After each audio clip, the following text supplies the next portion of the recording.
Buenas tardes a todos. Gracias por venir al primer evento del año en la Fundación Sicómoro. Es un evento mixto, presencial y por Zoom. Y tenemos el honor de presentar a Eva Martín Roda, Muchas gracias. doctora en Geografía por la Universidad Complutense, que es Sí. colega mía entonces, pero yo también no soy doctor, pero estoy estudiando el doctorado en la Complutense, o sea que aspiro a ser como tú. Y profesora de geopolítica en la UNED. Sí. Y lo importante es que además ha escrito libros muy interesantes de geopolítica que podéis ver en Amazon. Ponéis Eva Martín Roda y os recomiendo alguno de sus libros. Y recientemente has publicado uno Sí, sobre la geopolítica de de los hidrocarburos, hidrocarburos, sí, que es sobre lo que va a charlar que es ese. sobre lo que va a ser la charla. Sí. Entonces, bienvenida Eva, Muchas muchas gracias gracias. por venir y adelante. Pues muchas gracias. Me vais a permitir que me quite la mascarilla porque si no me va a resultar muy difícil verbalizar y vocalizar, pero como todos estáis protegidos, pienso que me puedo permitir este lujo. Bueno, en primer lugar, como ha dicho José María, soy doctora en Geografía y mi campo profesional lo he desarrollado, bueno, primero fue becaria de investigación en la Universidad Complutense y mi campo de trabajo lo he desarrollado en la UNED, en el campo de la geografía económica y en el campo de la geopolítica, que son mis dos pasiones. En segundo lugar, bueno, pues presentaros la charla. La charla se basa en el libro que he escrito, que fue un encargo de la editorial Síntesis, que es Geopolítica de los recursos energéticos. Y bueno, pues va a charlar sobre los hidrocarburos y la geopolítica en relación con ellos en un contexto más o menos histórico y temporal, un poco largo, desde que comienza la revolución industrial hasta nuestros días. La charla va a ser genérica, no voy a entrar en mucha profundidad porque quería daros una visión amplia, por lo tanto, si me iba muy al detalle, pues a lo mejor se me escapaba lo global y he pensado que era más interesante hablar de lo global. La charla va a estar estructurada en dos partes. La primera parte, bueno, pues es un marco de referencia en las cuales se va a hablar de macromagnitudes de los hidrocarburos y también se va a hablar de los balances energéticos. Y en la segunda parte voy a hablar de los conflictos que generan tanto, que se han generado a lo largo del tiempo, tanto por el dominio de los recursos como por el control en las rutas de transporte. A ver.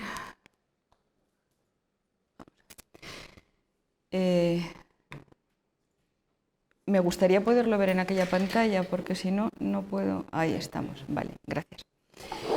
Vamos a ver.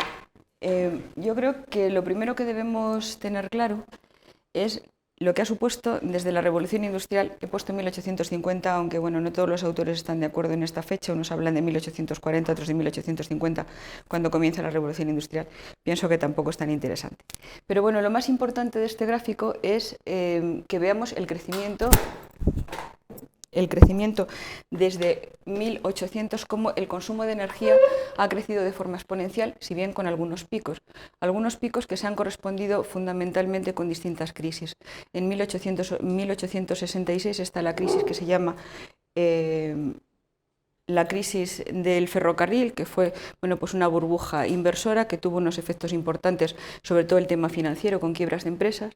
Después tenemos otro descenso productivo, otro descenso en el consumo energético que coincide básicamente con la Primera Guerra Mundial y el periodo de entreguerras.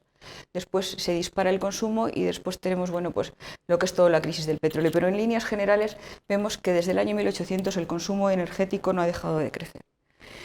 La cifra es tan bárbara como que desde el año 1850 el consumo de energía se ha incrementado por 22, o sea, se ha incrementado en 22 veces. Es cierto que a lo largo de este tiempo no han sido siempre las mismas energías las que se han estado utilizando. Entonces, vemos que a lo largo del tiempo, bueno, pues lo más importante, además del crecimiento energético, es cómo se han ido incorporando otras energías a todo este periodo de desarrollo de la industrialización. En primer lugar, la biomasa, que era la quema de madera, después era el carbón, después ha sido el petróleo, más tarde se ha incorporado el gas, y vemos que luego hay unas energías que son más pequeñas, o sea, que tienen menor importancia, menor peso, como es la energía nuclear o la energía hidroeléctrica. Pero lo más importante de este chart es que el crecimiento energético, ha sido 22 veces, se ha incrementado por 22 veces desde el año 1850, y la incorporación de estas tres energías, básicamente hidrocarburos, que son las que realmente siguen representando pues, prácticamente el 80 y tantos % del consumo energético del mundo.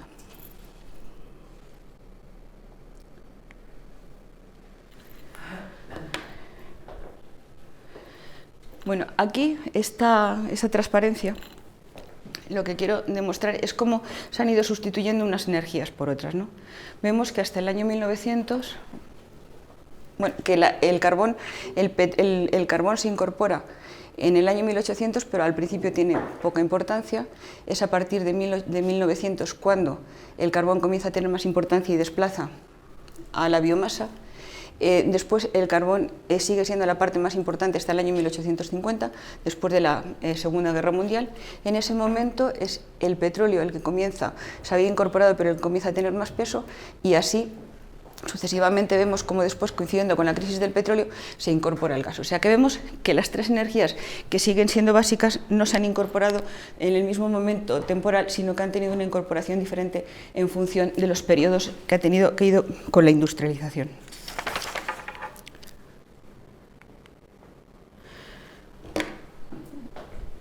Aquí os quería comentar, bueno, pues una cosa que es muy importante y que tiene que ver con todo el tema de las renovables, y es el tiempo de la transición energética. Ahora mismo están hablando de que la transición energética, fijaros que las renovables acaban de empezar relativamente pronto, que la transición energética piensan que esté terminada, por lo menos en Europa, en el año 2030. Luego vamos a ver por qué esta prisa de hacer esta transición energética. Pero sin embargo vemos que la transición energética a lo largo del tiempo se ha producido en un espacio temporal bastante largo. Por ejemplo, aquí tenemos el carbón y aquí tenemos la biomasa. El carbón tarda desde el año 1800 hasta el año 1900 en sustituir a la biomasa, o sea, son 100 años. La siguiente transición energética, que es la transición energética del petróleo, con el carbón tarda más o menos un periodo de unos 80 años. Vamos viendo después aquí como el gas con el carbón, bueno, pues aquí porque tenemos la incorporación de China y de India que hacen un repunte en el carbón, si no también habría tardado más o menos 50, 60, 70 años. Por lo tanto, todas las transiciones energéticas que se han producido desde la industrialización han tardado más o menos una media de entre 80 o 100 años. Y la transición energética ahora mismo con los renovables se nos está proponiendo una transición energética que se espera que esté terminada en el año 40 y en el año 50. Bueno, pues me parece un reto importante y me parece también un reto difícil de conseguir. O sea, pienso que es un reto complicado. En Europa se le está metiendo muchísima presión y muchísima prisa a esta transición energética por un motivo que vamos a ver luego, pero que ya os adelanto, que es la absoluta dependencia que tenemos desde el punto de vista energético.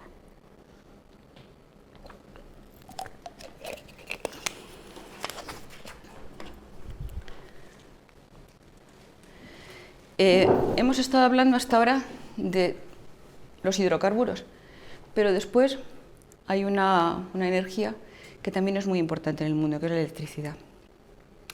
Se está hablando de la electricidad como la panacea con el tema de la transición energética y todo el tema de la contaminación, hacer los coches eléctricos. Pero es muy importante ver cómo se produce la energía. La energía se produce básicamente, en su mayor parte, con carbón y con gas natural. Por lo tanto, la dependencia de la producción de energía depende de los hidrocarburos. Y en menor medida, como podemos ver, tiene origen hidráulico o origen nuclear.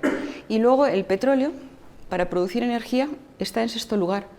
Casi tiene el mismo peso que tiene la energía solar, un poco más, un 3% aproximadamente.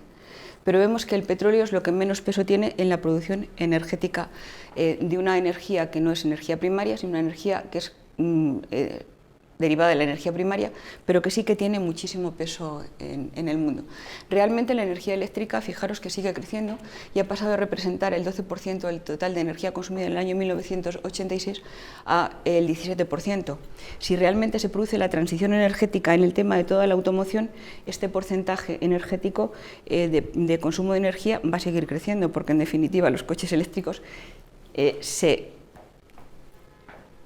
van a suministrar de la electricidad que viene del carbón y del gas natural, por lo tanto vamos a seguir consumiendo hidrocarburos. O sea, con esto quiero decir que aunque se habla de transición energética y se está hablando de la sustitución de la automoción, de los coches, por coches eléctricos, en definitiva, a la larga, la electricidad también viene de los hidrocarburos, o sea que por lo tanto el peso que va a seguir teniendo los hidrocarburos, desde mi punto de vista, en todo el tema a lo largo de este siglo va a seguir siendo importante.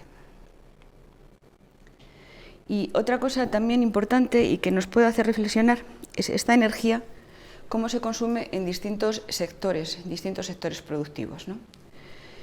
Fijaros, la industria, bueno, lo primero que cabe destacar es que el consumo energético en todos los sectores, salvo en la agricultura, sigue creciendo, ¿no?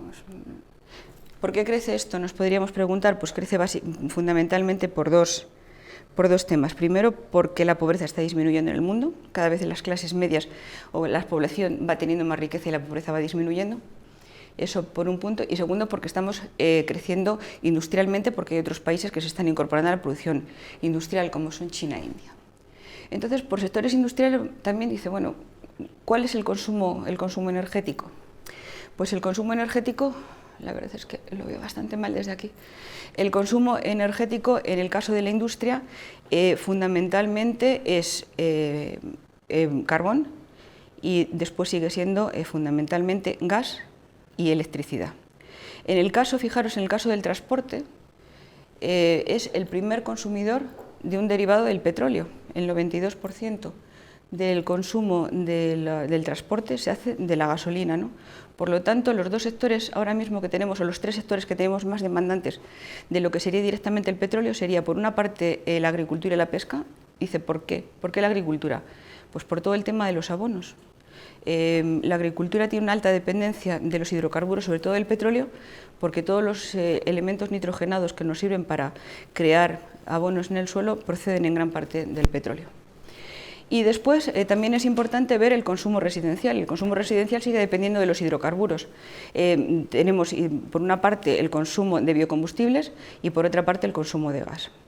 Por lo tanto, seguimos teniendo sectores que siguen siendo muy dependientes de los hidrocarburos, como es la industria, aunque también tiene una parte importante que depende de la electricidad.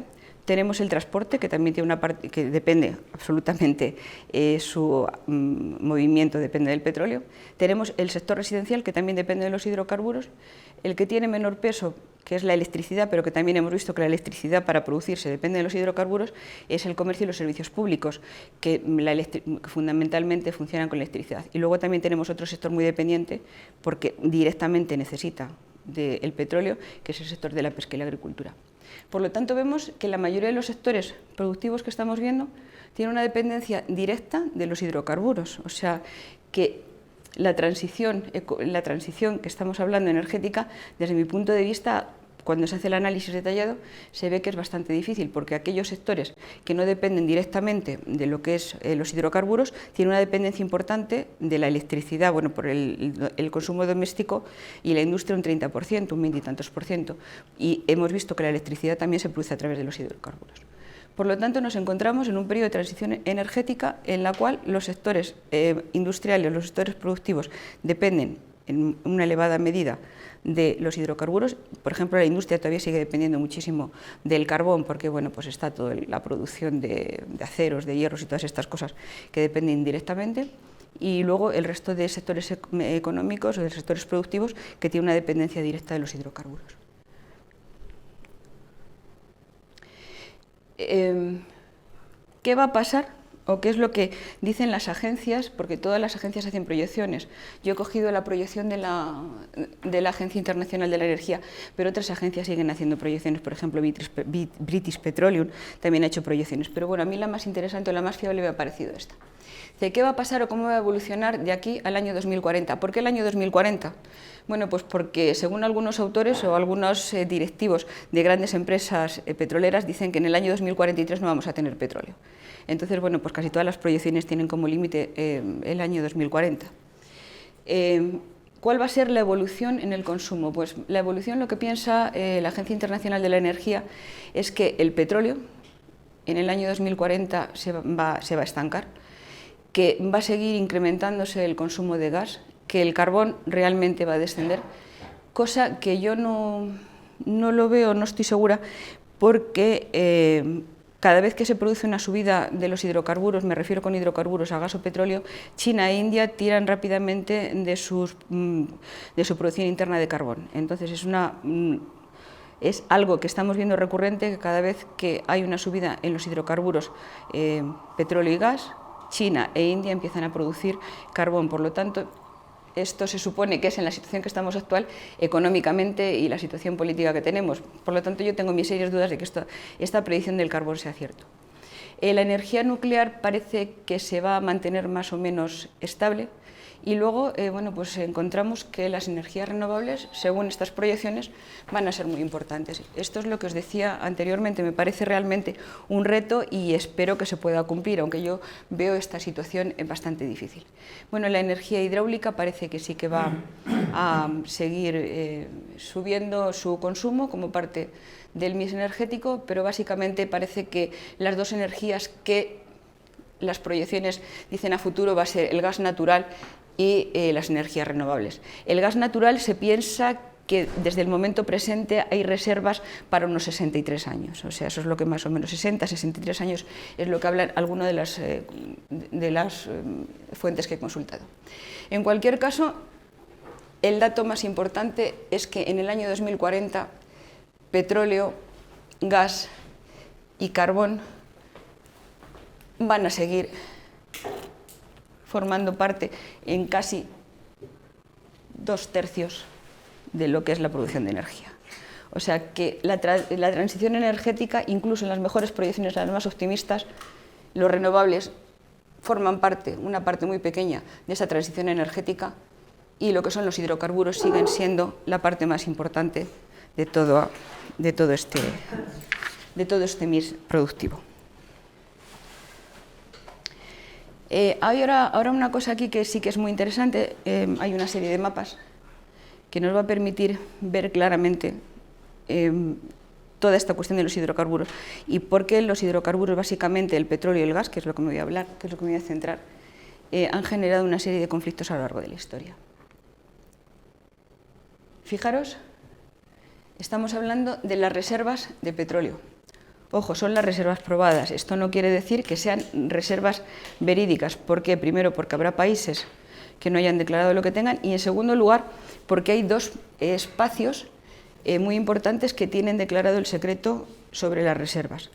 La antigua URSS, bueno, Rusia, por ley tiene prohibido explicar o decir las cifras que tiene de reservas, tanto de gas como de petróleo, perdón. Por lo tanto, es imposible saber de verdad las reservas que tienen, porque por ley está prohibido.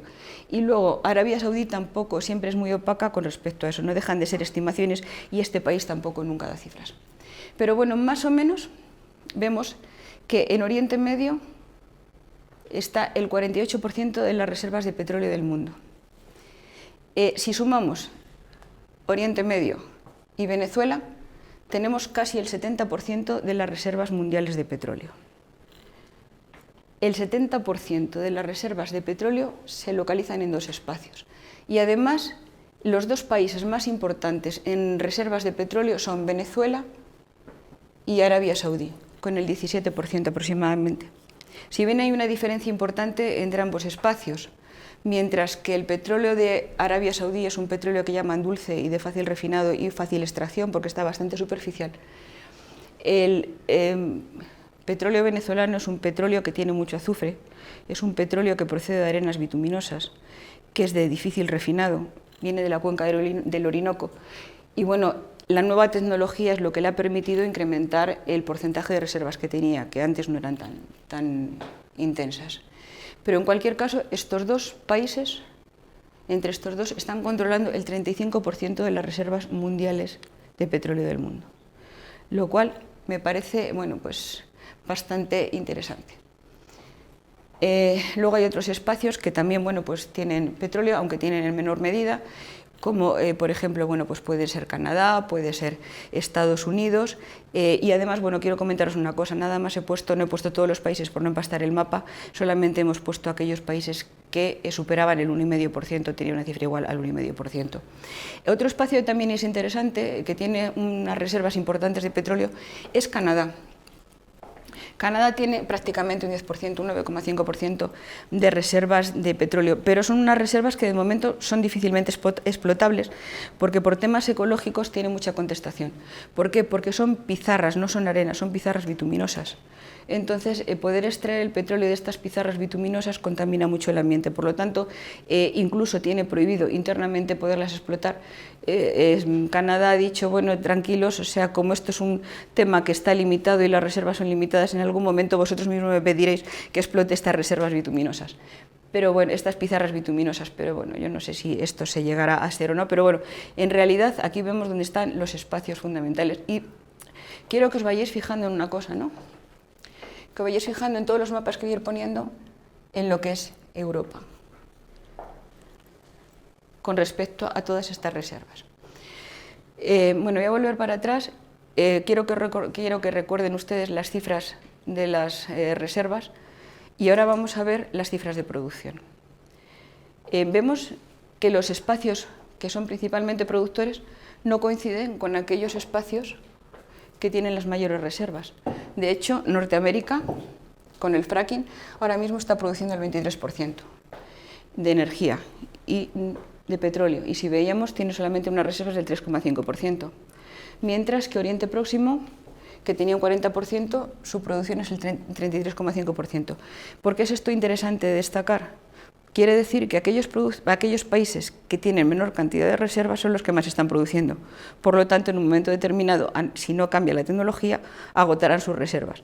Entonces, aquellos países que son los que mayores reservas tienen, Venezuela y Arabia Saudí, de seguir con esta producción, al final serán los únicos que tengan reservas. Por lo tanto, todos los países de antigua industrialización y de nueva industrialización encontrarán una dependencia total de estos dos países. Y si ya parte, como luego vamos a comentar, del deseo de la transición energética, por lo menos en Europa, es por la dependencia que tenemos de la energía, quedarnos dependientes de dos países, pues yo creo que se ve desde el punto de vista geopolítico lo peligroso y lo difícil que es esto. Vamos ahora a ver las reservas también probadas de gas. Las reservas probadas de gas, bueno, vemos que con respecto a los hidrocarburos, lo que es el gas y el petróleo, realmente pues parece que Dios ha puesto la mano en este territorio, porque también reservas probadas de gas tienen el 40%. Pero aquí, sin embargo, cambian los principales poseedores. Entre lo que es la Federación Rusa y Turkmenistán y Oriente Medio, tenemos prácticamente igual que teníamos antes, el 70% de las reservas mundiales. O sea que vemos que hay dos espacios en el mundo, tanto en petróleo como en gas. Si bien el gas difiere, ha cambiado. Aquí uno de los nuevos actores es lo que es países que pertenecen a la antigua URSS, ¿no? ¿Rusia sí lo declara en este caso, el gas? No, son estimaciones. Son estimaciones y además las estimaciones que se hacen generalmente, Rusia nada más habla para decir que las estimaciones que aparecen tanto en British Petroleum, ella siempre habla de British Petroleum, se queja de que las estimaciones que le hace esta petrolera, que tiene una documentación muy grande sobre todos los temas energéticos, que no están bien calculados. Nunca le da los datos, pero yo he consultado varias fuentes y bueno, te vas al IEA o eso, y siempre las cifras más o menos varían muy poquito las estimaciones que todos hacen con respecto a las reservas que hay. Pero este país, ya les digo que Rusia por ley lo tiene, además está penado por ley que alguien pueda decir las reservas que tiene. Por lo tanto, la incertidumbre que tenemos con respecto a tanto el petróleo como el gas es muy grande, porque si los principales países que tienen en teoría reservas de alguna forma no están dando los datos claros y no dejan de ser estimaciones de terceros, pueden ser ciertas o no pueden ser ciertas. Con respecto a Arabia Saudí, bueno, esto es un inciso que hago que no tenía preparado en la presentación. Con respecto a Arabia Saudí hay realmente muchísimas incertidumbres, porque Arabia Saudí sus reservas... No, que tenemos una pregunta. Pedro Alonso plantea que sorprende que no aparezca Noruega. Bueno, luego porque de todas formas, si no te importa, las preguntas al final, porque si no... Pero bueno, también le contesto, porque solamente hemos puesto a partir de una cifra, ¿no?, de un 1%. Después vamos a ver lo que en producción aparece Noruega, pero sin embargo, como reservas no las he puesto por no empastar el mapa, porque llega un momento en el cual los colores despistan. O sea que también he limitado las cifras para que el mapa resulte más visible, o más claro. Estaba hablando de las reservas de petróleo, con respecto a una pregunta que me han hecho, de las reservas probadas de petróleo de Arabia Saudí. Tampoco se sabe si son ciertas. Arabia Saudí sacó su petrolera Aramco a bolsa y para ello contrató a unas empresas americanas para que determinasen la cantidad de petróleo, pero les pagaban ellos. O sea que realmente, como estaba saliendo a bolsa y necesitaban, pues tampoco se sabe si lo que dijeron estas consultoras es realmente cierto o no es cierto. Era algo, bueno, pues que de alguna forma pagó Arabia Saudí para poder poner las acciones en bolsa y luego invertirlas en otras cosas que está haciendo, como por ejemplo está tratando de ensayar hidrógeno, y el hidrógeno no está tratando de preparar cerca del Mar Rojo, pero bueno, esto no venía a cuento. Esto es otra cosa que no venía a cuento, cerca del Mar Rojo, hacer otras inversiones y diversificar su economía. Bueno, pues de nuevo les pido que se fijen en esto. Porque es verdad que bueno, las reservas que tiene China o las reservas que tienen en otros países son escasas, pero tienen algo. Pero fíjense en el vacío energético que es Europa, ¿no? ¿Qué pasa con el gas? Bueno, pues con el gas pasa lo mismo que pasaba con el petróleo. Los grandes reservorios de gas no son los que más están produciendo. Por ejemplo, con respecto a lo que me decían de Noruega, como había limitado las cifras para no empastar el mapa, aquí sí que me aparece, de la producción mundial en el 2018 era el 3%, pero sus reservas ni aparecían en el mapa, por lo tanto es otro espacio que está consumiendo sus reservas. Hay un tema muy importante y es que es el tema, que se me ha olvidado comentarlo, es el tema de Estados Unidos. Estados Unidos tiene un porcentaje de gas lo suficientemente importante que le permite ser autónomo. O sea, Estados Unidos es una región del globo terráqueo que no depende de momento ni por petróleo ni por gas, depende del suministro. ¿Cómo se ha llegado a este punto? Bueno, pues con todos los conflictos que ha tenido en Oriente Medio, que ha buscado ser independiente energéticamente. Pero eso sí que, bueno, Estados Unidos lo ha conseguido. Bueno, pues os estaba diciendo que exactamente lo mismo, tenemos lo mismo en la producción de gas. Tenemos unos países que no son los países que más reservas tienen, pero sí son los que más producen. Canadá, por ejemplo, que exporta parte de su gas a Estados Unidos, la Federación Rusa, y bueno, pues vemos que Arabia Saudí, lo que es Oriente Medio, la producción es relativa, el que más produce es Irán, pero en parte para consumo interno, y de nuevo está pasando lo mismo.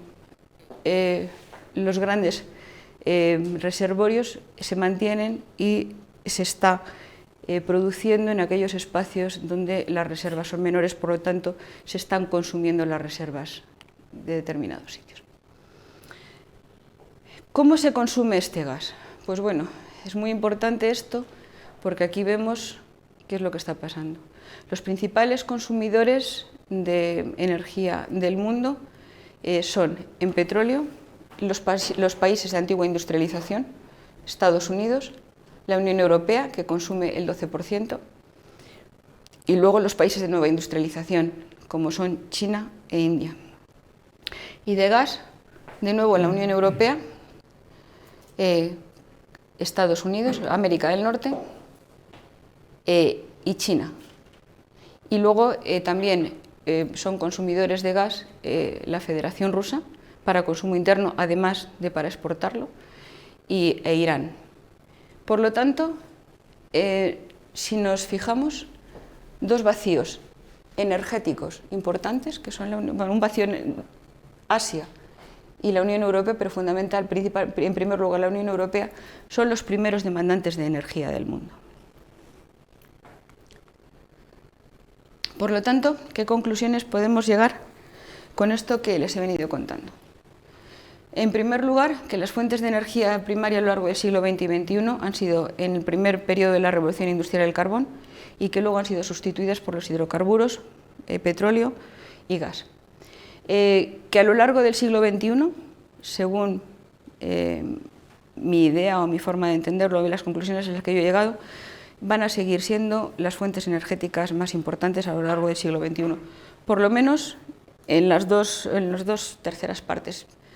Que las reservas probadas de petróleo y de gas en el mundo están muy localizadas y están en Oriente Medio, en la zona del Cáucaso y luego en la zona del Caribe, en la zona de Venezuela.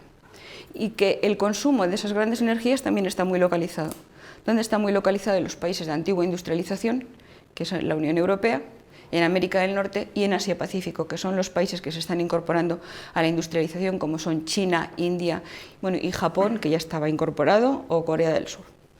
De las 3 zonas más consumidoras de energía, hay 2 que son deficitarias. Una que es altamente deficitaria, que ya lo hemos comentado, que es un vacío energético, que es Europa, y luego Asia-Pacífico, que también es muy deficitario, aunque algo tiene, no llega a los extremos de lo que es la Unión Europea, de lo que es Europa, que realmente el vacío energético es importante. Vamos a ver ahora qué ha llevado aparejado todo esto. Bueno, pues todo esto a lo largo de la historia ha llevado aparejado una serie de conflictos por el control de estas reservas.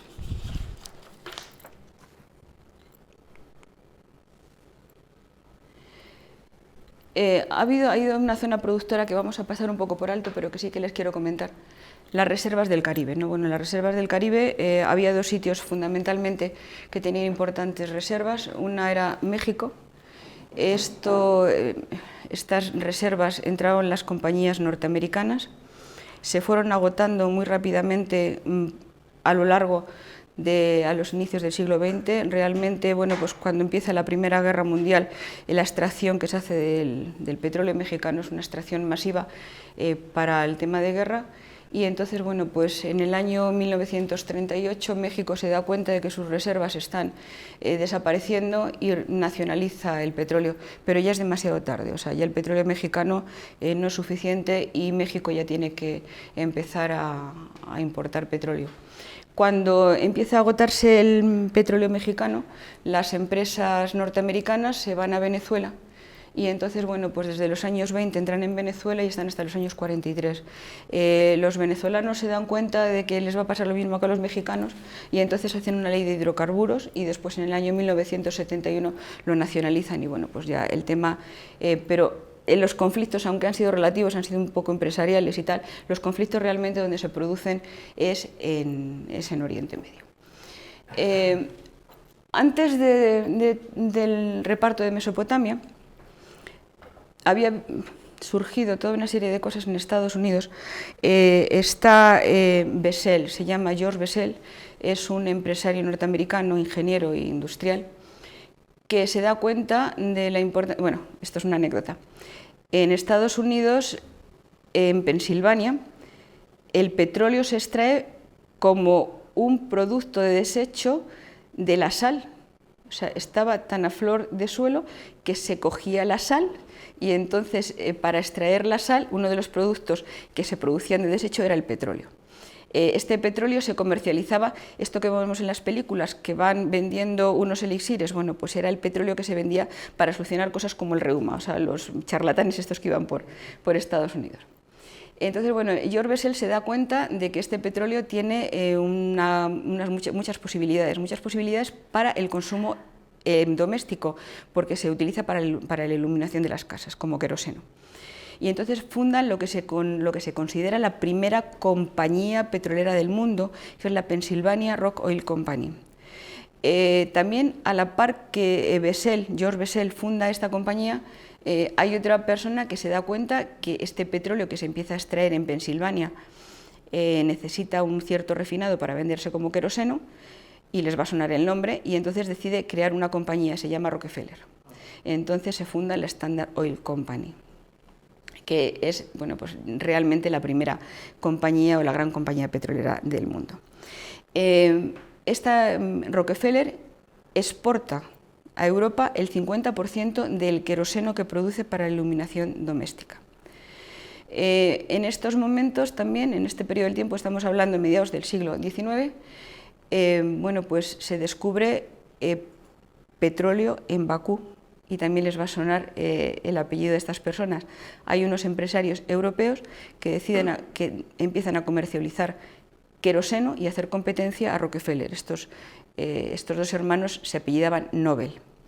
Entonces, bueno, pues Rockefeller, cuando se da cuenta de que está perdiendo su cuota de mercado en Europa, lo que hace es que por primera vez en el mundo, y es la primera vez que pasa, coge una delegación de su empresa, que se considera que es el precedente de las grandes multinacionales, y la pone en Europa para competir con el queroseno que viene de los hermanos Nobel, ¿no? Bueno, pues ahora necesito que me pinchéis el enlace, por favor. Reservas en Mesopotamia.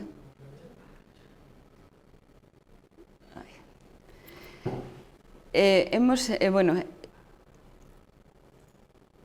cuando se inicia el siglo XX, ¿qué es lo que sucede? Bueno, pues que ya se están preparando las grandes potencias europeas, Alemania e Inglaterra se están preparando para la guerra. Ya sabéis que la Primera Guerra Mundial realmente estaba todo el mundo muy animado, todo el mundo quería ir a la guerra, todo el mundo sabía lo que venía. ¿Y qué es lo que estaba pasando en estos primeros momentos del siglo XX? Pues que se estaba sustituyendo la vela por los motores en la navegación, en las armadas fundamentalmente.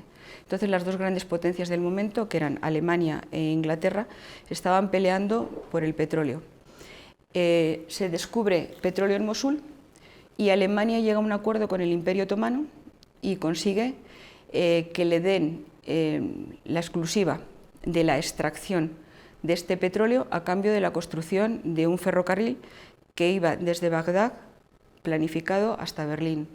La verdad es que los alemanes resultaban muy listos porque conseguían la explotación del petróleo, conseguían beneficios para su armada a cambio de un ferrocarril que lo único que les servía, o que el principal destino era poner el petróleo desde Turquía en Alemania, o sea que estaban haciendo el negocio realmente redondo. Y entonces, bueno, pues de todas formas, esta concesión por parte del Imperio Otomano empieza a generar una serie de conflictos entre los alemanes y los ingleses, y aparece un personaje que para mí es el nombre imposible, es un armenio, que se llama Gulbenkian, que, bueno, pues de alguna forma, para minimizar el conflicto, pone las bases de lo que luego es la Turkish Petroleum Company. Ya metidos en la Primera Guerra Mundial, todos los países que estaban en la lucha se dan cuenta de la importancia que tiene el petróleo, que tienen los hidrocarburos. Y entonces, a lo largo de la Primera Guerra Mundial, la Triple Entente, que está formada por Rusia, Francia y Alemania, llegan a un acuerdo, Rusia, Inglaterra y Alemania, llegan a un acuerdo que es el Acuerdo de Constantinopla. En el Acuerdo de Constantinopla es un acuerdo secreto en el cual de alguna forma se reparten o piensan cómo se van a repartir todos aquellos despojos del Imperio Otomano. O sea, antes de saber si van a ganar o no, ya se estaban repartiendo un poco pues, lo que pensaban que podían quedarse con ellos, una rapiña. Entonces Rusia no llegó bien. Rusia lo que quería era quedarse con Estambul, porque quería tener las salidas desde el Mar Negro al Mediterráneo. Rusia tiene los puertos, tiene la mayoría de los mares, el mar de Barents, el mar de Kara, en el Ártico, por lo tanto son intransitables. La única salida que tiene es el Báltico. Entonces Rusia siempre ha querido tener control todo lo que sería sobre el estrecho de los Dardanelos para tener una salida al mar. Y en este primer acuerdo de la Entente Cordial, del Acuerdo de Constantinopla, ya está pretendiendo quedarse con eso. En estos momentos también, además de la Primera Guerra Mundial, en Rusia se están produciendo toda una serie de conflictos, toda una serie de problemas que terminará con la caída de los zares. Entonces, ¿qué es lo que pasa? Que, por su parte, Francia e Inglaterra dicen, vamos a ver, hemos llegado a un acuerdo con Rusia diciendo cómo nos vamos a repartir, pero Rusia, según está, seguramente no va a ser este reparto. Y hacen un acuerdo secreto, que es el Acuerdo de Sykes-Picot. Esto responde al apellido de las dos personas que firmaron el acuerdo, en el cual se reparten todo Mesopotamia. Fijaros que siempre se habla del reparto de África cuando se estudia historia, siempre se habla cuando se habla del imperialismo y nunca se habla del reparto de Mesopotamia. Y sin embargo aquí es donde están unos recursos importantísimos desde el punto de vista energético y se lo están repartiendo dos países sin contar con la gente que vive aquí. O sea que esta parte que no se habla nunca, sin embargo es realmente importante tenerla presente porque también se produjo un expolio y un reparto significativo. Efectivamente, Rusia, bueno, pues cuando termina la Primera Guerra Mundial, tiene tantos problemas que el acuerdo no se lleva, el acuerdo de Constantinopla no se plasma y se lo reparten básicamente Francia e Inglaterra. Francia consigue territorios en Turquía, consigue Siria, con bastantes recursos de hidrocarburos. Rusia se queda con Armenia. E Inglaterra es la que más beneficiada sale. ¿Por qué? Porque Inglaterra siempre había querido tener salida al mar. ¿Salida al mar por qué? Bueno, pues para los hidrocarburos y segundo, porque tenemos India, que era colonia de ellos, entonces era la joya de la corona. Entonces Inglaterra consigue, con este acuerdo de Sykes-Picot, consigue 2 puertos en el Golfo Pérsico y la salida por el Golfo de Ankara. Por lo tanto, es uno de los países que más beneficiado sale por este acuerdo. ¿Pero qué es lo que pasa? Bueno, pues que Rusia tiene una serie de conflictos interiores y necesita dinero. Y entonces Rusia descubre en Armenia petróleo. Y como necesita dinero, ¿qué es lo que hace? Invadir el mercado de petróleo a precios muy bajos. Esos precios tan bajos, ¿a quién están perjudicando? Os voy a hablar de las compañías en el nombre actual, que es más fácil conocerlas. A las compañías que hoy en día serían la Shell, la British Petroleum y Total. Estas compañías empiezan a descender sus beneficios, porque el petróleo está bajando de precio y además hay un tercer actor en la escena. Entonces, vuelve a surgir este personaje armenio que tiene acciones en la Turkish Petroleum y para evitar esto firma un acuerdo que se llama el Acuerdo de la Línea Roja. Entonces, perdonadme porque es que el nombre me resulta imposible, Gulbenkian determina cuál era el espacio, que es lo que está pintado en rojo, de ahí el nombre del Acuerdo de la Línea Roja, cuál era el espacio sobre el que tenía la Turkish Petroleum Company, antes de todos estos problemas, derechos de extracción.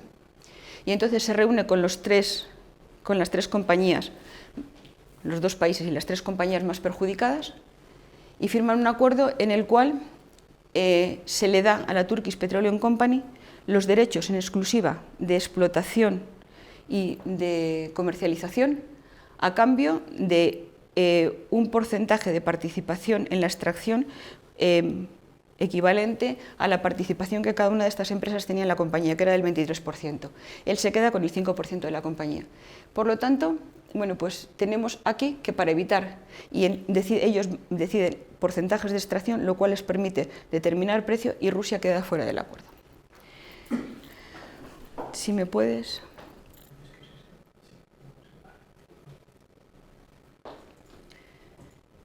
Bueno, pues ya hemos visto el acuerdo de Constantinopla, hemos puesto el acuerdo de la Línea Roja y luego, después de esto, hay unas compañías que son las compañías americanas. Fijaros que cuando hemos hablado del acuerdo de la Línea Roja hemos hablado de compañías que actualmente son europeas. Hemos hablado del actual British Petroleum, del actual Shell y del actual Total. Pero las compañías norteamericanas, la Standard Oil y todas estas, bueno, básicamente la Standard Oil, que debido a la contestación interna se había dividido en numerosas compañías, contestación interna por parte de la población, porque tenían el monopolio de precios, se habían quedado fuera. Ellos no están controlando en ningún momento ni el petróleo que se produce ni los precios. Entonces, paralelo a este acuerdo, se produce en Acanary, es el nombre de un palacio en Escocia, una reunión de estas grandes compañías norteamericanas. Y también se llama el Acuerdo de Caballeros.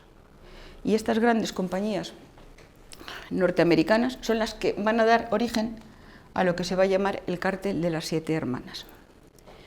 Estas 7 compañías son la SoCal, Sonocon, la Standard Oil de New Jersey, Gulf, la Anglo-Persian Oil Company y lo que luego sería Shell. Fijaros que realmente con distintas uniones y separaciones a lo largo del tiempo son las mismas que tenemos ahora. Están Chevron, están la Exxon, está BP y está Shell, que tienen su origen aquí, distintas uniones empresariales a cabo del tiempo. Llegan a un acuerdo por el cual fijan que entre estas compañías van a determinar el precio y los volúmenes de extracción para mantener los precios. Entonces, todas las reservas estaban en Mesopotamia, pero son las empresas europeas y norteamericanas las que están controlando los precios. Desde el año 1940 hasta el año 1970 son las empresas que van a determinar el precio del petróleo en el mundo. ¿Me podéis?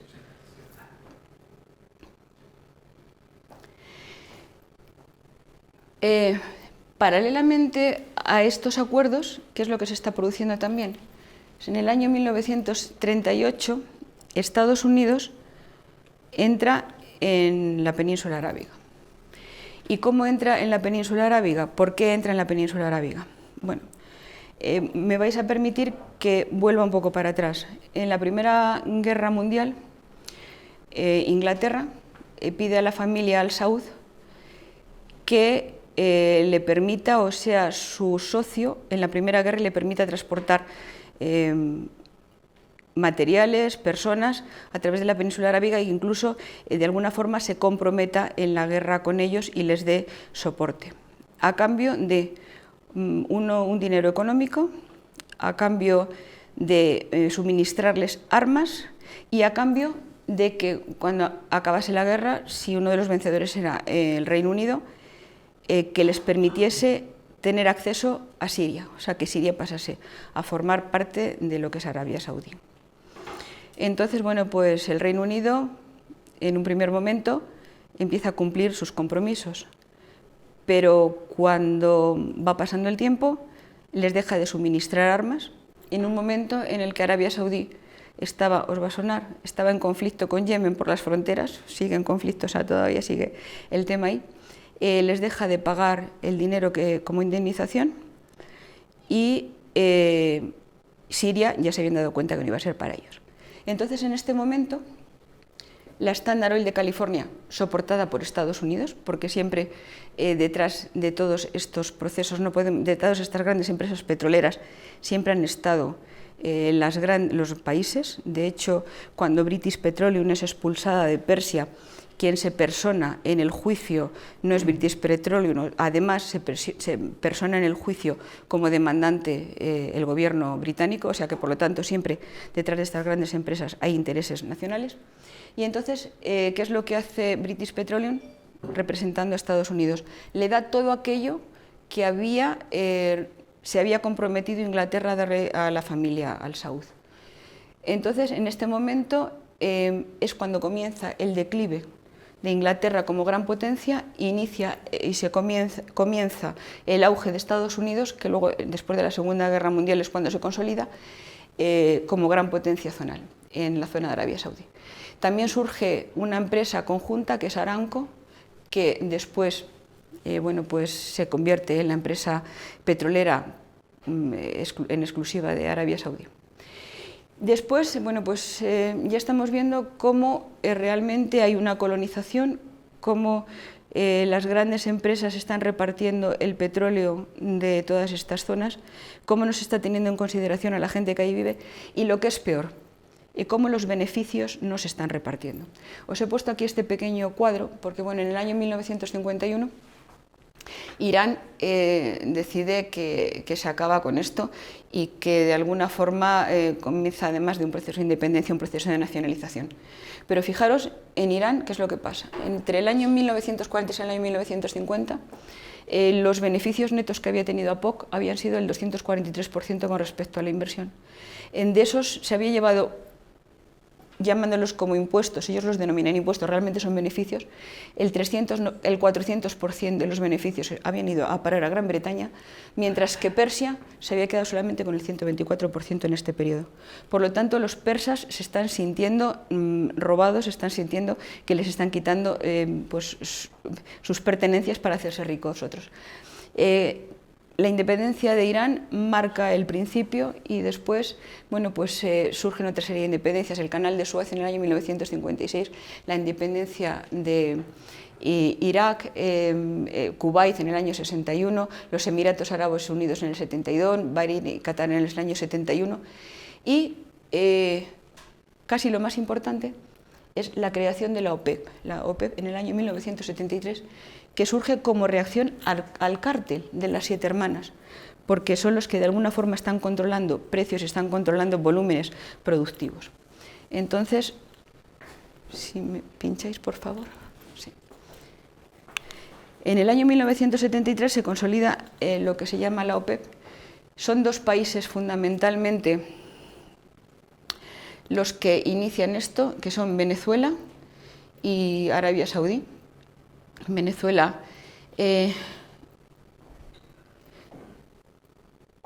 con la figura de, no recuerdo el nombre, Venezuela. Bueno, no recuerdo el nombre ahora mismo. Bueno, son 2 figuras, tanto uno saudí como otro venezolano. Gonzálvez, se apellida el venezolano y no me acuerdo, y al-Tariq, que me parece que es el saudí.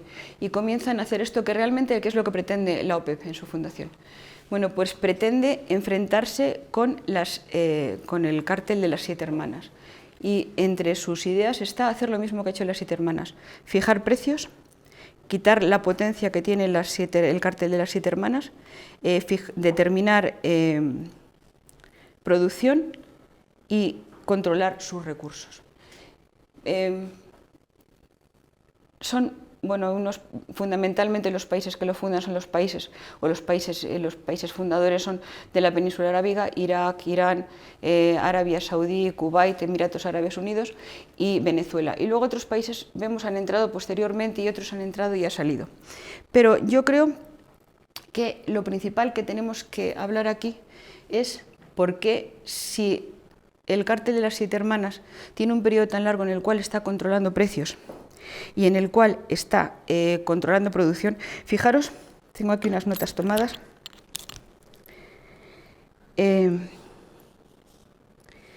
Desde el año 1861 al año 1872, en el cual están tanto el pacto de la línea roja como el pacto de las 7 hermanas, el petróleo retrotraído a precios constantes del año 2018, solo había cambiado, había pasado en este periodo, que son 100 años, algo más de 100 años, había pasado de $13,64 el barril a $13,89 el barril, retrotraído a precios constantes de 2018. Por lo tanto, durante 100 y pico años, realmente el precio del combustible, el precio energético está plano, o sea, no tiene ningún impacto, o sea, habían conseguido controlar todo el precio energético, unos países altamente demandantes de una energía, de un recurso que no poseían ellos. Entonces, bueno, pues lo primero que hacen es tratar de conseguir quitar la preponderancia que tienen las 7 hermanas y en un primer momento lo consiguen. Todos hemos oído hablar de la crisis del petróleo de 1973. Se elevan los precios del petróleo y ya hemos visto en el primer gráfico que os ponía cómo tenemos la caída tremenda de esto. Pero sin embargo, si podéis volver para atrás. Sin embargo, la OPEP no consigue los mismos resultados mantenerlos en el tiempo. ¿Qué es lo que pasa? ¿Por qué sí se consigue con el pacto de las 7 hermanas y el pacto de la línea roja y no se consigue con el pacto de estos países? Pues desde mi punto de vista muy sencillo, ¿no? El pacto de la línea roja y el pacto de las 7 hermanas está hecho fundamentalmente entre empresas, son pactos empresariales que lo que buscan es el beneficio económico. Mientras que en el pacto de la OPEC influyen otras muchas cosas. Influyen las afinidades políticas, Irán y Arabia Saudí. Influyen los temas religiosos, chiíes y suníes. Influye que el petróleo lo utilizan como un arma de guerra. E influye que Arabia Saudí, que es uno de los países líderes dentro de todo este conjunto, utiliza el petróleo para mantener precios consumos, mediante consumos. Y hay países que dependen totalmente del petróleo y no tienen la riqueza que tiene de Arabia Saudí, y su balanza de pagos necesita o depende de la cantidad de producto de petróleo que se produzca para mantener saneadas sus cuentas nacionales. Entonces, se mezclan temas puramente económicos con temas de carácter social y temas de carácter político. Y esto es lo que hace que, desde mi punto de vista, la OPEP no tenga idénticos resultados para mantener o para llegar a lo que había conseguido el acuerdo de las 7 hermanas. Bueno, pues después ya en esto no me voy a parar porque me están diciendo por ahí que me estoy enrollando mucho y que voy muy mal de tiempo. Después de todo esto vemos que bueno, la inestabilidad sigue siendo enorme a pesar de la OPEP y se suceden una serie de guerras como son la guerra de Irak, la primera guerra del Golfo, la segunda guerra del Golfo y la lucha por el dominio zonal de Arabia Saudí, de Irán y ahora mismo también en Yemen. Y además esto también, como es más reciente y más conocido, no os lo voy a comentar porque todo es conocido.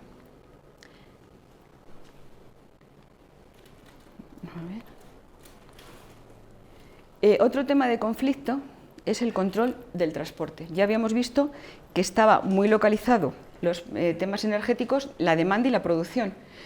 Pero, ¿qué es lo que pasa con el transporte? Bueno, pues el transporte de los hidrocarburos se hace fundamentalmente por 2 sitios, por petroleros y metaneros y por oleoductos, por tierra, por oleoductos, o sea, por mar y por tierra.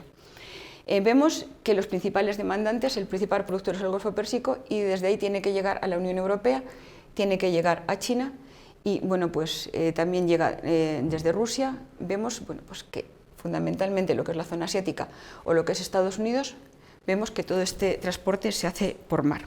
Entonces, ¿qué es lo que pasa? Pues que hay una serie de cuellos de botella.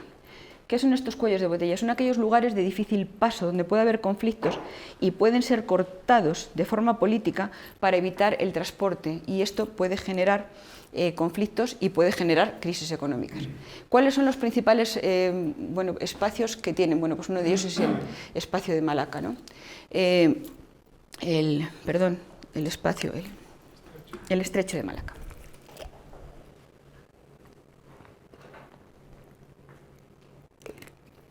Entonces vemos que son en el Cuerno de África, en la salida del estrecho de Omán, el canal de Suez. Vemos que son puntos claves donde podemos realmente tener conflictos y donde pueden ser afectados. Entonces, ¿qué reacciones estamos teniendo en este caso? No los países productores, sino los países consumidores. Pues estamos viendo que el país que está reaccionando más rápidamente, o los 2 países que están reaccionando, porque estas bases responden a bases militares que ya tenía Estados Unidos, es China. China está, bueno, este mapa lo he cogido del orden mundial, que tiene unos mapas estupendos, y no me daba tiempo a hacerlo a mí. Entonces está haciendo lo que se llama el collar de perlas. ¿Qué significa el collar de perlas? Está controlando puertos bien comercialmente o bien militarmente en aquellos puntos donde piense que puede haber conflictos. Y exactamente lo mismo o como reacción está haciendo la India. Vemos, bueno, pues aquí, en aquellos puntos en los que puede haber conflicto, está China, está creando bases y también la India. Y luego tenemos Estados Unidos, que de alguna forma está tratando de controlar todo esto para no perder su preponderancia zonal. Y vemos dónde se están produciendo todos estos movimientos, dónde se pueden producir estos conflictos. Estos conflictos vemos que se están produciendo en el Océano Pacífico y en el Océano Índico.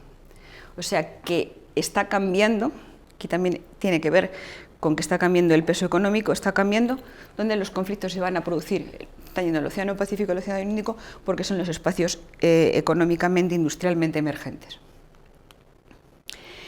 Decíamos que la otra parte de mover los hidrocarburos son mediante tuberías. Fijaros que la principal red de tuberías del mundo se dedica a gas, que es lo que aparece en rojo. En petróleo bastante menos. Y el principal receptor de gas mediante tuberías, mediante gasoductos, es la Unión Europea. Esto, bueno, pues Europa tiene una enorme dependencia, como decía, de los hidrocarburos, pero básicamente en el tema de gas tenemos una enorme dependencia del gas ruso. ¿Qué significa esto? Bueno, pues que Europa importa por tuberías el 66%. De esto que importa, el 80% viene de Rusia, de África el 11% y de Oriente Medio el 6%. Por lo tanto, esto está dando origen a una serie de conflictos ya no solo externos, como puede ser el paso del gas por países como es Ucrania, del interés que tiene Rusia en mantenerlo, sino problemas dentro de la propia Unión Europea. La Unión Europea varias veces le ha dicho, ahora sabéis que se está construyendo el Nord Stream 2 que va por el Báltico, y la Unión Europea le ha dicho varias veces a Alemania que la dependencia que tiene del gas ruso es muy elevada y que debería evitar esta dependencia. Sin embargo, bueno, pues ahí está, la dependencia que tenemos es importante y por lo tanto, en este caso, Europa está dependiendo en un porcentaje importantísimo del gas que procede de Rusia. Nos estamos poniendo desde el punto de vista geopolítico en manos de Rusia. Bueno, pues hasta aquí todo. Muchas gracias y si tenéis alguna pregunta espero poderla contestar.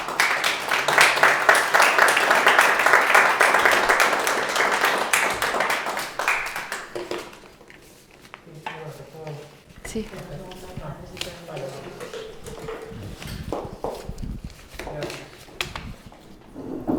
Bueno, ante todo, no sé si está encendido. Sí, se me oye, vale.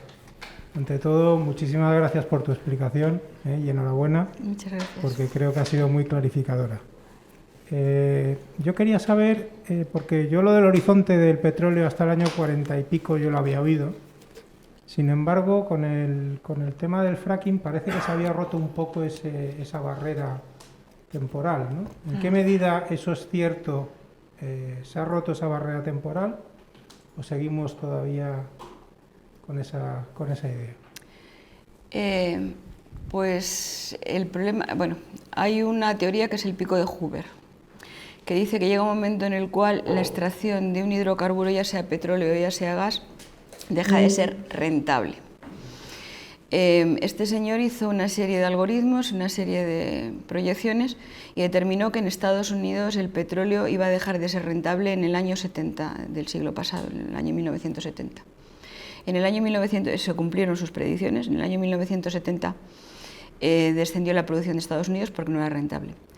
El fracking es rentable siempre y cuando el precio del resto del petróleo lo permita. En el momento que el precio del petróleo baje, y Arabia Saudí ha jugado varias veces a inundar los mercados, no le ha funcionado.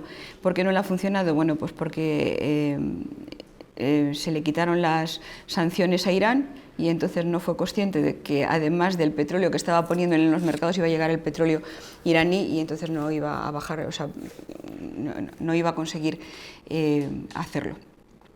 Pero el fracking solamente es la solución mientras el petróleo se mantenga en unos costes altos. Si los costes son muy bajos, el fracking no funcionará. Entonces, bueno, pues depende de la transición energética, depende de si hemos conseguido tener el gas bastante implantado, pero bueno, pues tiene sus límites y el límite es el precio de los mercados. Estados Unidos, cuando baja mucho el precio del petróleo, deja de producir. Cuando el precio del petróleo sube, produce. En cualquier caso, ¿qué se ha podido alargar? Bueno, pues yo he leído que el fracking puede, en vez de que acabe en el año 2043, que realmente tenga una vida de 40 o 50 años, pero también el horizonte temporal sigue siendo bajo, o sea que realmente se necesita una alternativa. Y la transición energética, desde mi punto de vista, no es tanto por el hecho del tema climático, que también, pero tiene mucho que ver y muchísimo peso el hecho de que realmente parece cierto que el tema energético, que los hidrocarburos tienen un espacio temporal, una duración temporal finita, y que, como hay serias dudas además, bueno, pues que no se sabe, pero que, y entonces en este caso, en el caso de que dejásemos de tener petróleo barato y petróleo, sí que el fracking, pero en cualquier caso no llegaría más allá de 50 años, por lo que yo he leído. ¿De 50 años a partir de ahora? No, como tope, o sea, podríamos alargarlo hasta el 2060, como mucho es lo que he leído. Vale, gracias.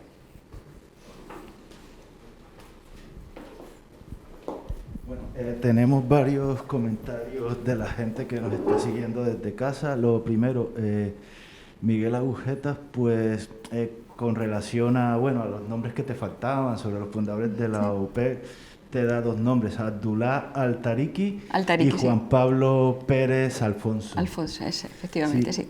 Listo. Tenemos luego otra pregunta de Álvaro Plaza, y la leo. ¿Podrías, por favor, contarme qué sentido tiene a tu juicio la apuesta que está haciendo Europa sobre el hidrógeno? Cantidades ingentes de dinero y proyectos con alta incertidumbre de rentabilidad, salvo en determinados casos de uso, y que requiere una infraestructura nueva y enorme. ¿No tendría mucho más sentido dedicar esa inversión a la denostada energía nuclear en la que tenemos ya tecnología? Bueno, esto no deja de ser un poco sentimiento personal. Yo pienso a nivel personal que la energía nuclear es una de las soluciones para futuro. La energía nuclear tiene muchísima controversia. Hay dos países que han apostado fuertemente por ello, que son Japón y que son Francia. Y bueno, Japón ha tenido el problema, pero que no ha sido un problema propiamente de mantenimiento ni conservación, ha sido un problema de natural, el problema del tsunami. Y Francia no ha tenido ningún problema. Con respecto al hidrógeno, bueno, pues el hidrógeno se plantea como una alternativa. Y aquí es mi opinión personal también. Hay tres tipos de hidrógeno, ¿no? Está el hidrógeno gris, el hidrógeno azul y el hidrógeno verde. El hidrógeno no es un elemento que esté libre en la Tierra, sino que se necesita extraer, donde se extrae del agua. Yo veo aquí un problema fundamental, y es que el agua dulce en el mundo es el 3%, el agua, una parte de esta está congelada en los polos y en el hielo de los glaciares, y que solamente realmente el agua dulce es el 1,5% como mucho, y alguna de ellas se encuentra en acuíferos. Entonces, bueno, pues tendríamos que utilizar el agua. Por lo tanto, el agua que está dentro de los continentes, que se necesita con una población creciente para otros usos, veo difícil poder extraer de ahí el hidrógeno. Por otra parte, bueno, pues el hidrógeno también, para poderlo separar, para poderlo disociar, si lo utilizamos con carbón, el carbón es altamente contaminante. El hidrógeno verde es el que utilizaría el gas natural. Bueno, pues el gas natural, aquí no tengo opinión. Y el hidrógeno azul es el que se supone que utilizaría aquella fuerza energética procedente de energías renovables. Entonces están diciendo que bueno, pues, se podría utilizar. Ya sabéis que el problema que tienen las energías renovables, como por ejemplo es la energía eólica y la energía solar, es el problema del almacenamiento. Y es un problema que además esta energía no se produce cuando a lo mejor se puede producir la mayor demanda, se produce cuando hay luz y se produce cuando hay viento. El viento puede ser nocturno, pero la luz tiene unas horas. Por lo tanto, hay algunas personas que dicen que la solución sería este hidrógeno azul, y que toda aquella parte, por ejemplo, el eólico, que se va perdiendo porque no tenemos forma de almacenarlo, sería una forma de almacenar esta energía mediante la disociación del hidrógeno, que quedaría almacenado como un reservorio. Puede ser, pero ya os digo que el problema es el agua, que el agua dulce es limitada. ¿Que puede tener futuro? Arabia Saudí está planteando sobre el Mar Rojo poner, lo tiene planificado, no lo ha empezado todavía, poner unas granjas solares que son tan grandes, ahora mismo lo que tiene planificado, como Bélgica, y utilizar el agua del mar para producir hidrógeno. Este hidrógeno, ¿qué problema tiene? Porque claro, el hidrógeno también habría que transportarlo y me podríais decir, bueno, pues se puede transportar por las tuberías.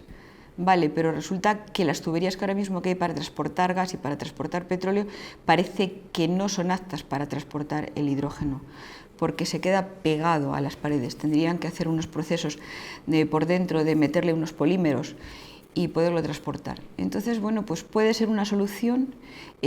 Arabia Saudí está apostando por ello y como un medio de exportación y para convertirse en el gran exportador de hidrógeno en el futuro cuando se acaben los hidrocarburos, pero bueno, pues yo lo veo muy limitado desde el punto de vista de que el hidrógeno es un elemento libre y que hay que producirlo a partir del agua y que el agua es limitada. Por lo tanto, también volveríamos a estar limitado a aquellos países que tengan la suficiente potencia como para tener energía, suficiente sol, suficiente aire para tener estos reservorios.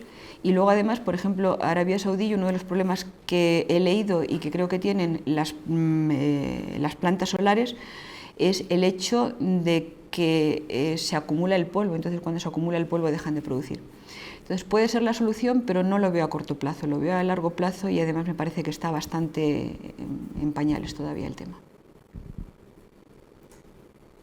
Bueno, voy a tirarme un triple salto mortal, y así de en plan comentarista televisivo casi. O sea, viendo los gráficos que has puesto de Europa, que es déficit energético, consumimos triple salto, ahí va. Puede ser la agenda verde que tenemos ahora que nos machaca y que de repente la compra el foro de Davos y todos estos, ¿no? Que dices, oye, si esto toma una decisión, no parece que va a tomar una decisión así a la ligera. Un objetivo realmente geoestratégico, económico, que nosotros lo compramos como, y sobre todo la gente joven, como estoy cambiando el mundo y tal y cual, cuando realmente se busca otro propósito. No sé si...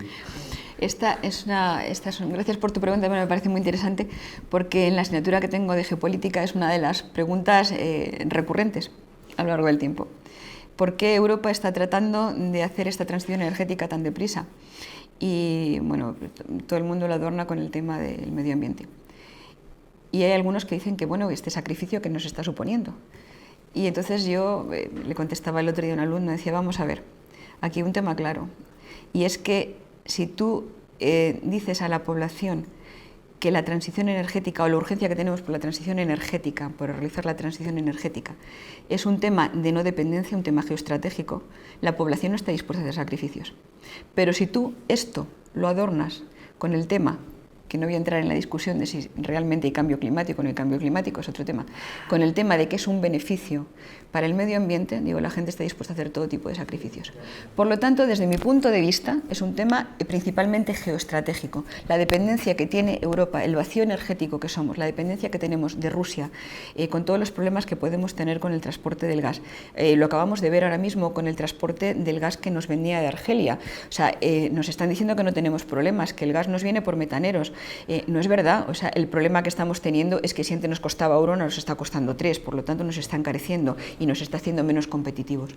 Entonces, desde mi punto de vista, el interés que tiene Europa por hacer este salto energético de esta forma tan rápida, cuando hemos visto que las transiciones energéticas a lo largo del tiempo han llevado entre 70 y 100 años, el interés que tiene en acelerar el proceso de Europa es un tema, desde mi punto de vista, geoestratégico. Estoy totalmente de acuerdo contigo. No. Para hacer las preguntas tenemos que usar el micrófono. ¿Se me oye muy bien? Es que no oyen en casa. Es porque se está grabando. Vale. No, iba un poco por la línea de si se va a cumplir la agenda o no, porque a mí se me ocurren dos problemas muy gordos. El primero, que estabas diciendo en una de las charlas, en una de las diapositivas que has puesto, que las reservas de petróleo pues caducan dentro de 40 años, más o menos, 50. Y que por otro lado, que en ese tiempo, en el horizonte temporal, las energías renovables no van a estar en condiciones de cubrir esa demanda. Entonces, a ver, pues que no sé, mi pregunta es, bueno, ¿cómo lo ves tú, básicamente? Pues es muy curioso porque son preguntas que habitualmente salen en las clases, ¿no? y le decía yo a uno de los alumnos, mira, yo lo veo bastante difícil, y esto fue antes de que en la Unión Europea, fue a principios de curso, antes de que la Unión Europea dijese que tanto el gas... Es una variable distinta de lo Sí, que no, pero sí. De que Europa es dependiente energéticamente. Sí, de otra cosa. sí.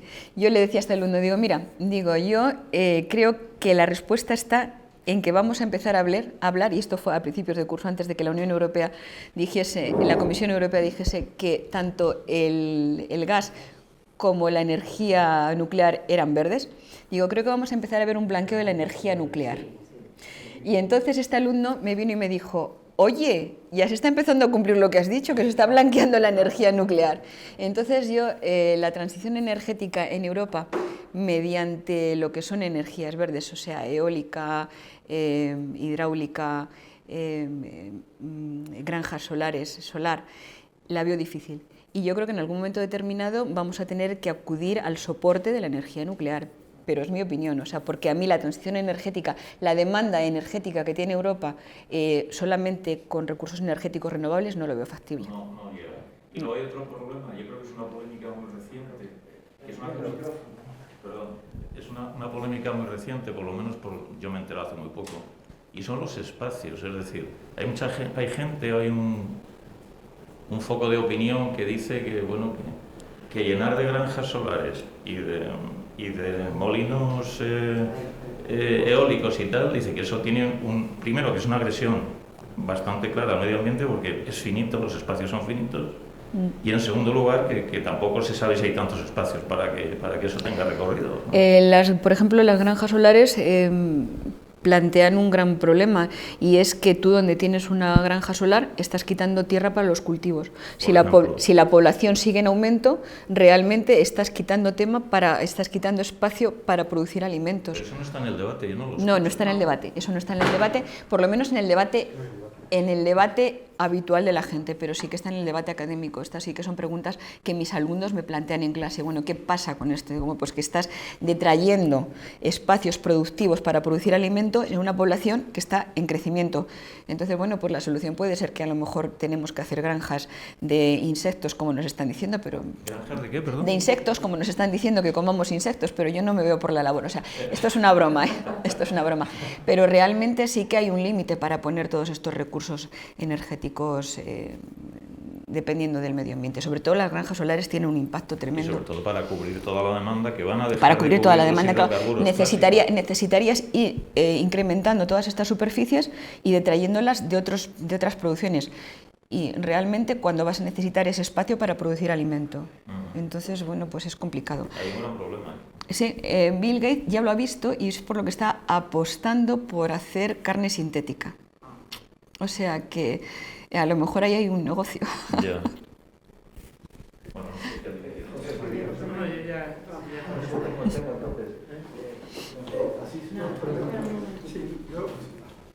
Yo quería introducir una variable que no has comentado, no sé si aposta pero has comentado que efectivamente el petróleo tiene una caducidad, la que sea, 30, 40, 50 años, pero hay un aspecto que empieza a salir en los medios y que no sé hasta qué punto va a hacer una retroalimentación negativa, que es que con toda esta agenda de la transición, las empresas energéticas ya no quieren invertir ni en identificación ni en extracción.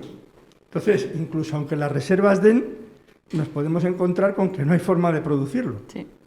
Y puede todavía acortarlo más. No sé qué opinas. Pues que tienes toda la razón, que cuando, vamos a ver, las empresas se mueven por negocio y si los beneficios van a ser cada vez más decrecientes, todas aquellas partes destinadas a la inversión van a desaparecer. Entonces, el fracking ha aparecido porque se han producido las inversiones necesarias para producir esa tecnología que es muy cara y que, bueno, fue una investigación ya previa muy cara, ¿no?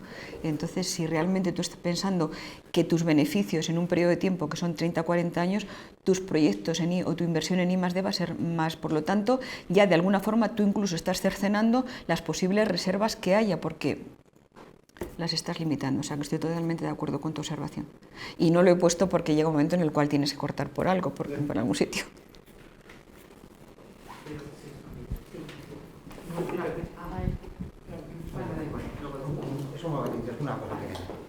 Sí, yo quería preguntar en qué estado está la fusión, el tema nuclear, pero de fusión, no de fisión, que es la actual, sino si había por ahí algún tipo de esperanza de que, no, de momento, en un futuro, a un medio largo plazo... De momento lo que yo, el conocimiento que yo tengo es que las posibilidades de momento se siguen en investigación y no se llegó a consolidar ningún resultado factible. O sea, todavía el gasto para producir la fusión es mayor que lo que produce, ¿no? Y la cantidad que se produce, o sea, se han conseguido algo, pero no se ha conseguido de forma masiva. Todo hay que empezarlo, pero eso sí que sería una tecnología que si se consigue será a muy largo plazo. O sea, que de momento esa sí que no es la opción para hacer la transición energética. Ojalá de repente tuviéramos la posibilidad de llegar a conseguirlo y nos habíamos quitado todos los problemas, pero la investigación que ha hecha hasta el momento no parece que sea la solución factible a corto plazo. Pero se invierte muy poco, ¿no? En la investigación. No, se está invirtiendo bastante. Sí, se está invirtiendo. Lo que pasa es que, bueno, pues tiene unos límites tecnológicos, no somos capaces de hacerlo. Igual que también se está invirtiendo, se está haciendo en parte del blanqueo de la energía nuclear experimentos para los residuos, que parece que es lo que más contestación social tiene. Entonces, bombardearlo con neutrones. Hay un centro experimental en Bélgica que está tratando de comprobar a ver si esto realmente, cuánto se acorta la vida de los residuos de la energía nuclear. Pero bueno, no dejan de ser experimentos que se están haciendo y que tienen que llegar a buen puerto. Pero bueno, pues está todo así. Yo quería decir una cosa. Primero, enhorabuena por la exposición. A mí me ha encantado. Yo soy inculta en todo esto, pero me interesa mucho porque soy una ciudadana y es la única manera de saber por dónde van las cosas es estar cerca de las personas que lo conocen, pues como tú, ¿no? Y mi pregunta va sobre eso. Toda la Unión Europea, tal y como hemos visto en los mapas, pues está pues fatal en todos los sentidos, ¿no? Y yo digo una cosa, todos los expertos relacionados con estos temas no podrían reunirse y orientar y decir todo esto a los que luego nos gobiernan y nos imponen una serie de cosas que parecen verdaderamente ilógicas, impropias, improcedentes. Es decir, ¿por qué no el que tiene que dictar las leyes y el que hace las cosas no se une?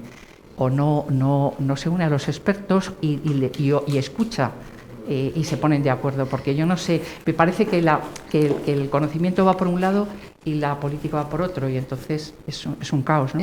No, yo creo que el conocimiento va por un lado, los políticos tienen información, y lo que pasa es que esa información muchas veces no interesa transmitirla porque la sociedad realmente no está interesada, y además muchas veces la sociedad no quiere escuchar la realidad. Es lo que planteaba, ¿te llamabas? Sí. En lo que planteaba Asís, ¿no? ¿Por qué no se dice esto? ¿Por qué no se habla esto? Bueno, pues porque a la sociedad es más fácil vender unas determinadas cosas que enfrentarla con la realidad. O sea, muchas veces pues no se quiere. Yo no estoy de acuerdo, no estoy de acuerdo en absoluto, porque yo creo que así va la sociedad. O sea, la sociedad va absolutamente al desastre, porque las noticias falsas y todo eso es lo que parece que está, y lo que realmente importa y el conocimiento real y efectivo de las cosas no está entre nosotros, ¿no? Tenemos que acudir un poco pues a estos sitios para saber más, ¿no? Y para no estar ahí perdidos en una nebulosa. Pero no solamente pasa en la sociedad. Por ejemplo, esta asignatura que yo estoy dando de geopolítica es una asignatura que es una optativa de cuarto. Una optativa de cuarto tiene muy pocos alumnos. La UNED es verdad que tiene muchos alumnos, pero es una optativa que para ser de cuarto, cuando las asignaturas normales tienen todos los años 40 personas, en esta asignatura los alumnos oscilan entre 350 y 400, o sea, año con año. Y todos los años los alumnos al final terminan diciendo tenemos una visión nueva porque de estas cosas no se habla, y es porque los políticos lo saben, estoy seguro, ellos tienen asesores, tienen gente que investiga, tienen conocimiento, tienen profesores universitarios que les dan la información, pero una cosa es que la información se tenga, otra cosa es que se quiera compartir, y estas informaciones no se quieren compartir, o sea, simplemente. Vamos al caos. las malas noticias no tienen buena prensa. Sí, bueno, te paso unas preguntas de internet porque como tenemos el chat on fire, entonces pues bueno, comenzamos con Fernando García Quismondo, pues bueno, te pregunta, hablando del cambio climático, ¿qué proyecciones ves en cuanto a la explotación de la ruta ártica por parte de Rusia para llevar su petróleo a Oriente, especialmente a China, claro, sin depender de los conflictos terrestres, Afganistán, Kazajstán, etcétera? Miguel Agujetas también te hace te pregunta, oyendo tu exposición, además de otros estudios y opiniones consultados, ¿no te parece que el consumidor, el mundo en general, tiene que plantearse un nuevo estilo de vida, de crecimiento, etcétera? Sí. Con respecto a la desaparición del hielo del Ártico, no pienso que Rusia tenga especial interés para llevar la energía a China, porque la principal energía que está llevando Rusia, ya hemos visto que es el gas, y está tendiendo muchísimos gasoductos. O sea, sin embargo, desde el punto de vista comercial, sí que tiene muchísimo interés porque puede acortar los días de transporte y abaratar mucho todos los productos, pero no tanto como el petróleo como el gas, porque ya te digo que es el gas lo que lleva y ya tiene un montón de gasoductos lanzados para allá. Y con respecto a cambiar la forma de vida, pues quizás seamos extremadamente consumistas, pero hay un tema que es que el tema energético se está disparando porque se está acabando la pobreza en el mundo. ¿Con esto qué quiero decir? Que hay gente que está pudiendo acceder a una serie de bienes que nosotros damos por sentado, como es poderte duchar todos los días. Entonces, si realmente renunciar, o sea, dice, ¿qué significa ser menos consumistas? Pues ser menos consumistas significa tener que renunciar a estas cosas, o que esto es gente que está pudiendo acceder a todos estos bienes tenga que renunciar a ellos. Yo creo que no es la solución. O sea, con esto no quiero decir que se siga derrochando, sino que hay una serie de beneficios que disfrutamos la sociedad occidental que no podemos negarle a la gente que se está incorporando. Y son cosas tan elementales como disfrutar de una lavadora o como poderte duchar con agua caliente o poder calentar tu casa. Entonces, bueno, yo creo que hay que buscar otras alternativas a decir vamos a dejar de consumir, porque podemos dejar de consumir nosotros, pero hay otros pobres en el mundo que ya no consumen nada y que son los que están disparando el consumo energético, y que es esta gente que está consiguiendo unos determinados beneficios que ya teníamos nosotros y que damos por sentado. Sí, pues Álvaro Plaza, el que hizo la primera pregunta, te agradece, te da la enhorabuena por la ponencia. Carlos Úbeda te pregunta, ¿qué futuro ves de que España pueda ser energéticamente independiente con la inversión en energías renovables y no apoyando la nuclear? Pues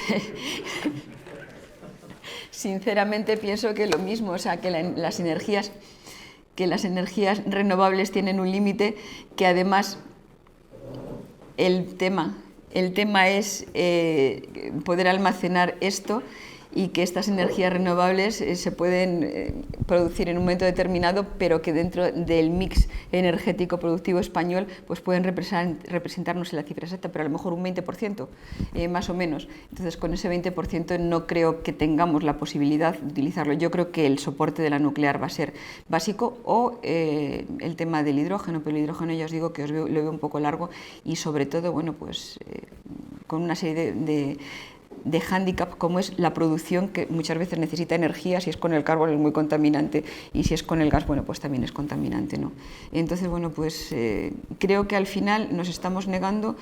Francia lo tiene claro, Francia está construyendo más centrales nucleares, y creo que al final el soporte, y la Unión Europea ya nos ha dado la clave al blanquear el decir que la energía nuclear era una energía verde, que al final la energía nuclear va a ser una de las fuentes energéticas que vamos a tener que tomar sí o sí, si queremos ser independientes desde el punto de vista energético.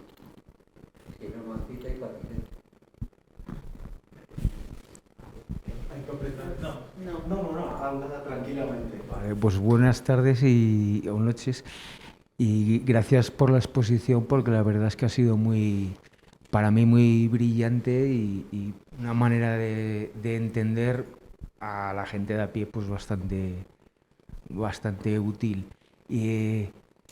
Mi pregunta era un poco encaminada en cuanto a la geopolítica. Voy a intentar unir dos chispazos que me han dado según veía los mapas. y era, por un lado, en todos los mapas había como un punto que se esquivaba, ¿no? Que es África. Y por otro, lo que habéis comentado de la fisión, del hidrógeno como fuente de agua, aparentemente las compañías petrolíferas, yo tengo la sensación de que han dado por amortizado su periodo y están cambiando, ¿no? No sé si es cierto que la última petrolera que cotizaba en bolsa ha dejado de cotizar, algo así, había oído.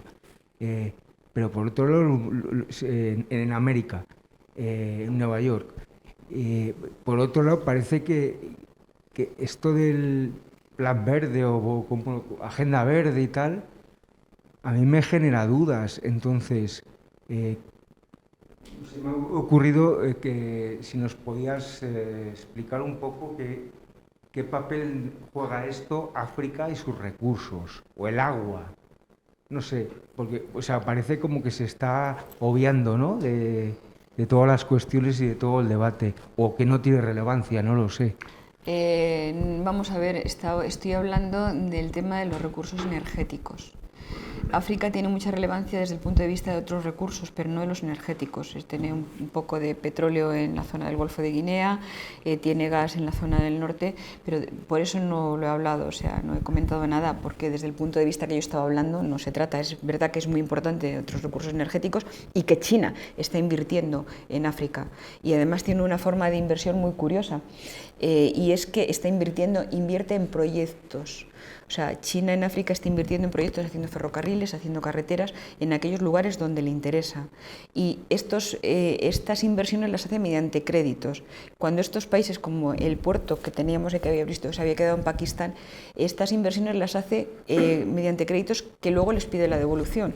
Cuando no se lo pueden hacer, les pide, entonces se queda con lo que ha hecho el puerto, en este caso en Pakistán, y se queda con esa infraestructura dentro del país.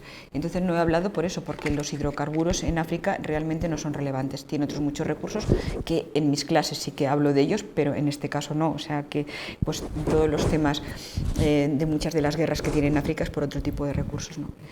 Y luego lo siguiente que me preguntabas era por la agenda verde. Bueno, la verdad es que lo he mezclado yo todo. Sí. Esa especie de obviar el tema de África por el tema del agua. No, era por lo de la agenda verde, es como que a mí no termino de entender o de encajar ese cambio a la agenda verde cuando en realidad parece que todavía durante el siglo XXI va a haber dependencia de los hidrocarburos. Sí, va a haber dependencia de los hidrocarburos a nivel global y a nivel mundial. No os olvidéis que yo no estoy hablando de un espacio concreto, estoy hablando de todo el mundo. Pero sin embargo en Europa sí que somos conscientes, la Unión Europea sí que es consciente de la dependencia que tiene y además es consciente de que incluso Alemania, que es el motor económico de Europa, tiene una dependencia total de Rusia. Entonces todo esto de la Agenda Verde lo que está tratando es de minimizar toda esa dependencia y todo esto es la transición verde que estamos haciendo. Y con respecto a lo que hablabas del hidrógeno, te estaba yo hablando del agua, o sea, el agua se necesita para otras cosas, necesita para el cultivo, se necesita para beber, por lo tanto, ¿dónde se va a poder producir el hidrógeno? Si lo extraemos del agua, pues en los sitios donde haya costas. Y bueno, pues que puede ser uno de los temas de futuro, el hecho cierto es la inversión que está realizando Arabia Saudí. Pero tiene que ser en espacios muy concretos, los espacios interiores no van a poder hacer esto. Entonces habrá algunos países que puedan producir este hidrógeno y el problema es transportarlo. Es uno de los problemas importantes con que nos encontramos ahora, ¿no? Y el agua no, o sea, el agua ahora mismo, el porcentaje de agua dulce en el mundo es el 3%. Y de ese agua dulce, algo más del 1% es agua que está en los acuíferos o agua en estado líquido. El resto no está en estado líquido, por lo tanto, ahí sí que no tenemos un elemento para producir este hidrógeno. Tiene que ser a partir de agua de mar y tiene que ser en zonas costeras. Toda la zona interior, por ejemplo, de Europa no podría producir este hidrógeno. Te hago una pregunta muy rápido. En el mix energético, el carbón, ¿cuándo crees que va a dejar de ser un actor importante? ¿Dónde? ¿A nivel mundial? Sí. Pues lo veo todavía un poco lejos, por lo mismo que te decía, porque a medida es una energía primaria barata y sobre todo que tienen aquellos países que están en vías de industrialización, como son China y como es India. De hecho, China había cerrado unas cuantas explotaciones de carbón y las ha vuelto a abrir. Está explotando, está sacando otra vez carbón. O sea, le da lo mismo. Entonces el carbón, por eso os decía cuando veíamos el gráfico que el carbón en las proyecciones aparece como una meseta, y os decía que yo tengo mis serias dudas que esa meseta sea cierta, porque tanto China como India están volviendo a explotar el carbón que tienen.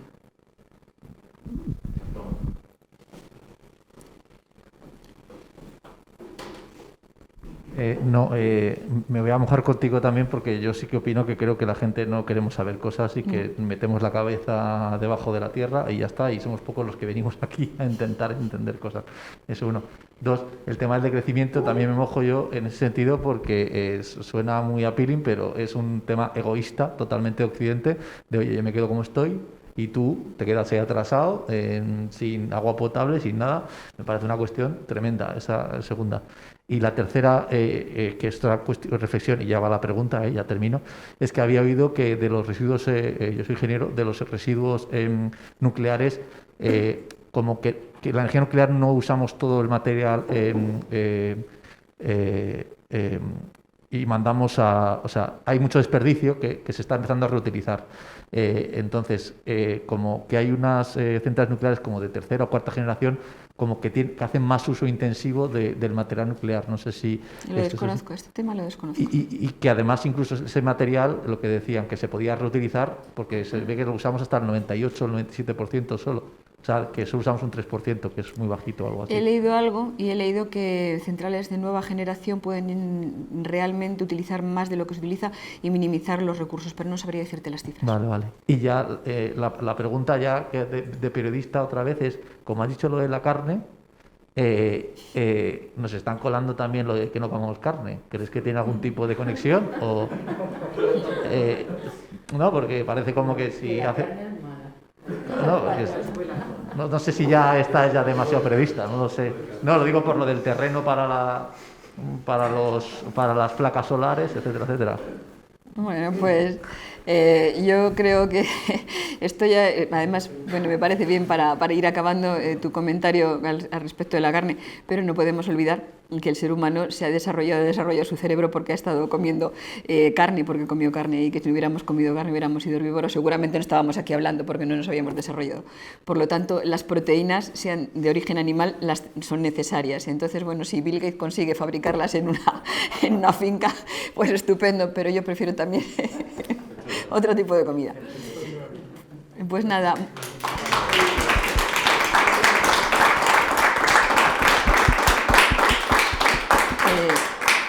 Quería, para despedirme, daros muchas gracias por vuestra atención y sobre todo por haber venido a escucharme. Muchísimas gracias. Muchas gracias a todos. A ver si conseguimos desarrollar una idea que tiene Maite de hacer más sesiones sobre temas de geopolítica y crear una especie de club que pueda tener ese tipo de opiniones. Pues muchas gracias. Gracias a todos y cerramos el Gracias, José María, el la evento. Fundación Sicomoro, por haberme invitado. Ha sido un placer. Y la verdad es que los temas de geopolítica son muy interesantes y a mí me encantaría, si formáis ese grupo, participar en él. Gracias. Chao. Hasta luego.